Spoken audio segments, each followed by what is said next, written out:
तो मैंने क्या किया इसको कि पहले इस पूरे को मैंने इसका मीन निकाला। मीन निकालने के बाद इसको मैंने स्ट्रिंग में कन्वर्ट कर लिया। क्यों स्ट्रिंग में कन्वर्ट किया? क्योंकि स्ट्रिंग हमें एक रिटर्न करेगा सीक्वेंस ऑफ कैरेक्टर्स। हो गया स्ट्रिंग। अब इस सीक्वेंस ऑफ कैरेक्टर के मुझे इतने वैल्यूज चाहिए। तो अगर इनमें सब एक एक वैल्यू है तो सबकी इंडेक्सिंग हुई होगी। तो ये कितने इंडेक्स पे है? 3 4 पे है।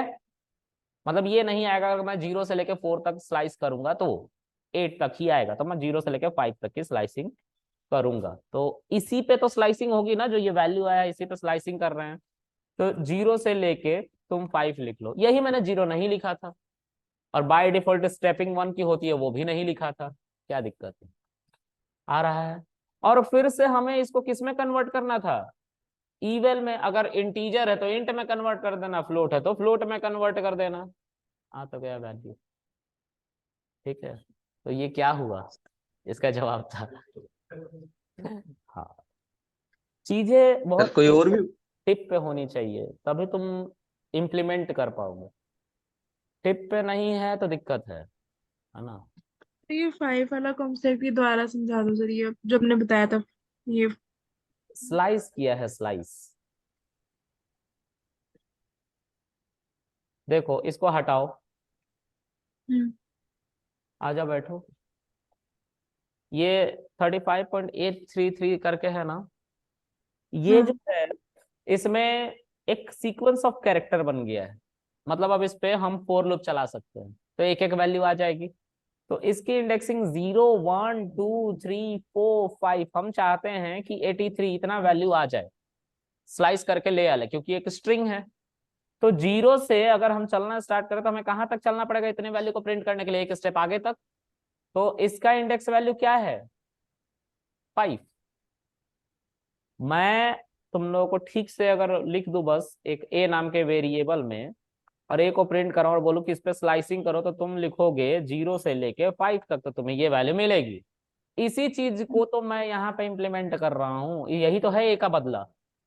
ठीक है। इसी को मैं यहाँ पे रख दे रहा हूँ और ऐसे चला ले रहा हूँ तो वही तो आंसर आ रहा है।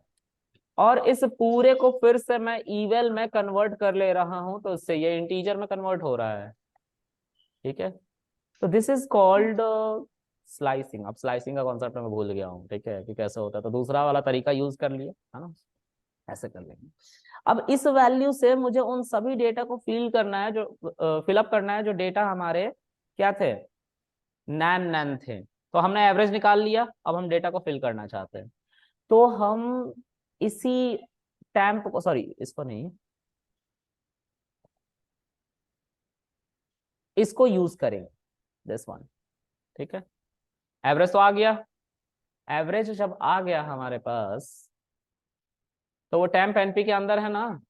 टैम्प एनपी के अंदर है तो क्या हम इस टैम्प एनपी के अंदर जहां जहां पे नैन आ रहा है इसी कोड को कॉपी कर ले एज इट इज और यहाँ पे रख लें। अब जहां जहां पे नैन आ रहा है क्या हम वहां वहां पे कंटेनर डॉट अपेंड ये नहीं कर सकते हैं? कर सकते हैं ना सेम में। और ये फिल्टर टैम्प करके आएगा। फिल्टर टैम्प एनपी करके आएगा। ठीक है। एक और बात, हम इन सबको नंबर में अब स्टोर करना चाहते हैं। ठीक है। तो इसीलिए इवल नीचे अभी भी लिखा हुआ है। ओके। और इनके सबके सामने हमें नाम चेंज करना पड़ेगा। Filter temp NP. Readability purpose के लिए मैं ऐसा लिखता हूँ। ठीक है। टैम्प एनपी हमें पता है। अब फिल्टर टैम्प एनपी क्योंकि हमने इसको फिल्टर कर लिया है। Filter temp NP. अब फिल्टर टैम्प एनपी जो है वो ये है। अब इसको ले जाके हमें उसी डेटा फ्रेम में स्टोर करना है जो कौन सा था? डीएफ। डीएफ 1 था गेस। ये वाला था। इसमें हमें फिलअप करना है। तो देखो इस पे स्क्वायर ब्रैकेट लगाओगे टेम्परेचर लिखोगे।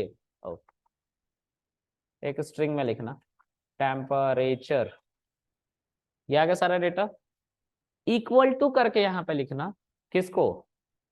फिल्टर्ड टेम्प एनपी को, और अब देखो डीएफ1 को। Can you see the filtered data?